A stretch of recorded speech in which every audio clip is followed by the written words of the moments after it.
هر کی از ذره منطق داشته باشه و عقل داشته باشه تو اون جلسات اذیت میشه، جلسات ختمه.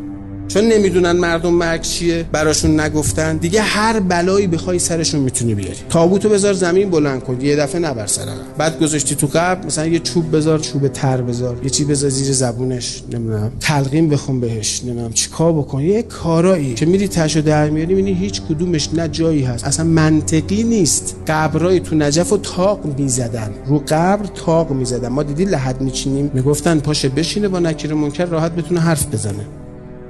حدیث دارن براش که طرف روح میاد تو بدنش، عطسه میکنه، سرش میخوره به لحد، خواب میشه میره تو قبره. نکیر و منکر از پایین قبر میان تو، بعد میگه خب من ربک.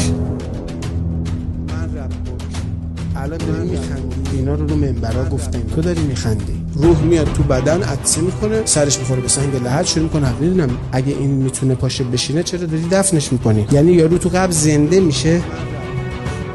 چرا میگفتن؟ چرا باور میکردن؟ چون نمیدونستن چیه. کسی که نمیرفت قبر رو بشکافه ببینه یارو زنده شد یا نشد. بعد کمونیست اول انقلاب میگفت آقا مگه نمیگید زنده میشه؟ مشکلی نیست، دستگاه صوت اومده، بلنگو میذاریم تو قبر، دوربین میذاریم، مدار بسته میدیم بیرون، ببینیم پا میشه یا پا نمیشه. حرفای بی ربط زدن. خب تو چرت و پرت گفتی که اون چرت و پرت داره بهت میگه. حق داره که نپذیره حرفتو، چون حرفت منطقی نیست. ولی چرا گفتی؟ چون مردم نمیدونن مرگ چیه. میتونی دروغ بگی، میتونی ببافی، راجع به عالم برزخ تا دلت بخواد میتونی ببافی. کسی نیست کو من میشینم راجع به برزخ 2 ساعت واسه شما دریوری میگم، تو میتونی بگی نیست؟ به چه منطقی میگی هست؟ عطسه میکنه، سرش میخوره به لحد، من ربک.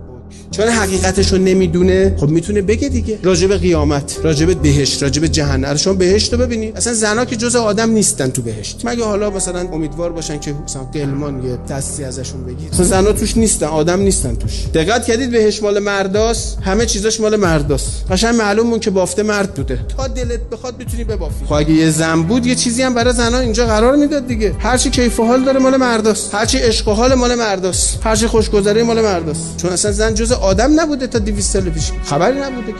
بعد قربتن الله بافتنا. فکر نکنی از روی دشمنی، خیلیاشون به اسم دوستی. یعنی من میتونم الان واسه شما 100 تا حدیث بیارم بخونم، نگم حدیثه، شماها قه اینجا بخندید، بعد من به شما میگم این حدیثه. چون گفتم پیشرفت شده دیگه، منطقی شده.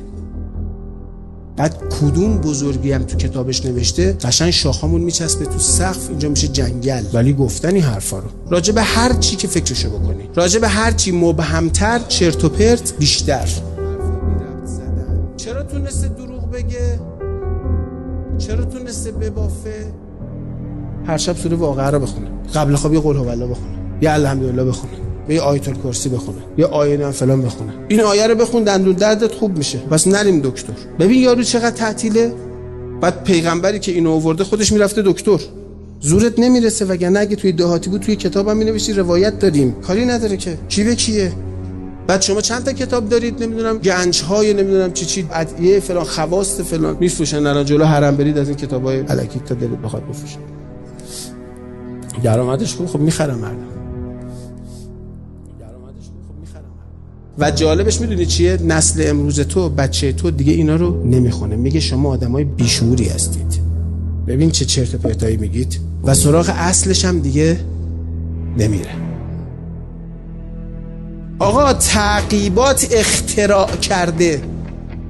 میفهمی یعنی چی؟ اختراع کرده از خودش. فاجعه است. روز آخر ماه سفر چه خبره توی شهراتون؟ میرن چیکار میکنن؟ در مسجدا رو میزنن. اصلا مسجد بوده زمان پیامبر اینجوری در داشته؟ در کجا بود؟ در باید چوب باشه دیگه، چوب و فلان. اینا کشاورزیشون چی بوده؟ نخل داشتن، با نخل در درست میکردن، پرده میزدن جلو خونشون. اگه میزدن مسجد شنیدید؟ مسجد آقا یه خط میکشیدن مسجد. چی فکر کردی؟ فکر کردی مثلا دیوار بوده، مناره داشته، بعد گنبد میزدن؟ اینا چیه؟ اینا رو از کجا میگی؟ بعد شما میری در مسجد میزنی شب آخر ماه سفر که چی بشه؟ تبریک میگیم به پیامبر، ماه فلان تموم شد.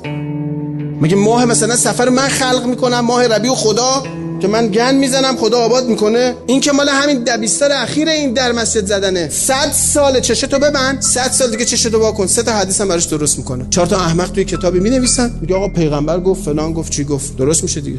بعد میبینی که همه تیمی میرن در مسجد میزنن. کی به کیه؟ من دیدم زنه رو موتوره، پیرزن با بچهش جلو در مسجد، بعد میخواست پیادهش نمیتونست، سنگین بود و بنده خدا نصف شب نماز خوام چیکار داری میکنی؟ گفت این در هفتمی است برم بزنم. نه گفتم من به نیابت شما